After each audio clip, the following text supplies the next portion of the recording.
In this video, we're going to talk about the impact that weak hip abductors can have for a thrower, and then some of the exercise interventions that we can use to improve that.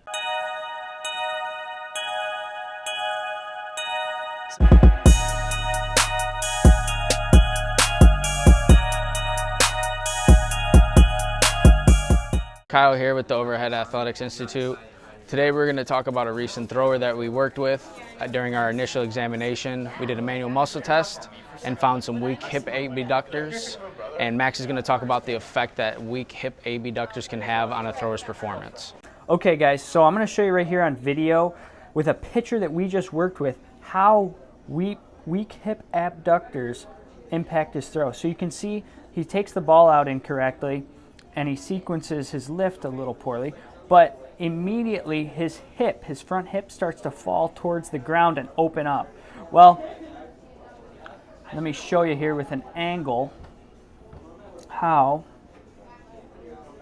So as I take him forward, move this down a little bit, you can see his pelvis is about on that angle right there, when in fact I'd rather have it on the top line. So there's maybe a 12-degree discrepancy there, roughly. You know, this isn't perfect and we're not looking at it from the exact correct angle, but what you'll see is that because he loses that hip abduction and rotates towards the target prematurely, that exposes his arm here to what some people would call drag. He's too deep in the throw, and then he's supinated as he circumducts around his body, and then he releases the ball way up there. Now, he did have some tight hamstrings, so there's a lot of things we're addressing and we find in our movement assessment, but right away, let me clear that off the screen, you can see that immediately that front hip, that lift leg hip starts dropping.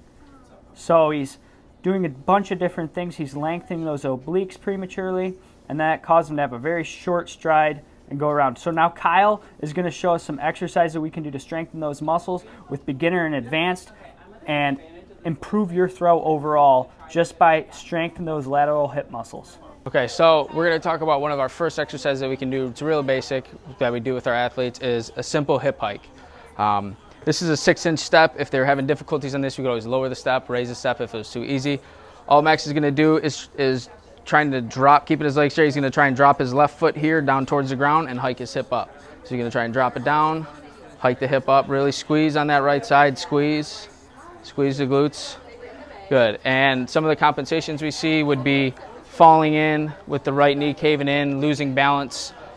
That's the real basic one that we like to start with. Stay tuned for the more advanced one that we have with our pitchers. So now we're going to demonstrate one of the exercises from our corrective exercise program, one of the more advanced exercises that we do for hip abductor strengthening. This is a lateral walk with a crisscrossed Y hold. So what Max is going to do is he's going to get into his Y hold, and we're going to have him start laterally walking, starting with the right.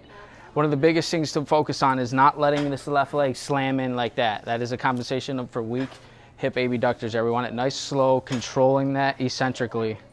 So as he's walking the back leg, the trail leg is working very slow, working eccentrically to control the movement. If you enjoyed this video, hit the like button, which is the big thumbs up below.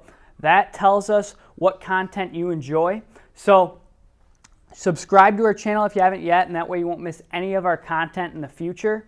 And then check out our corrective exercise program, because we do a lot of the things similar to what we did today, but we also incorporate rotational, dynamic, and static corrective exercises.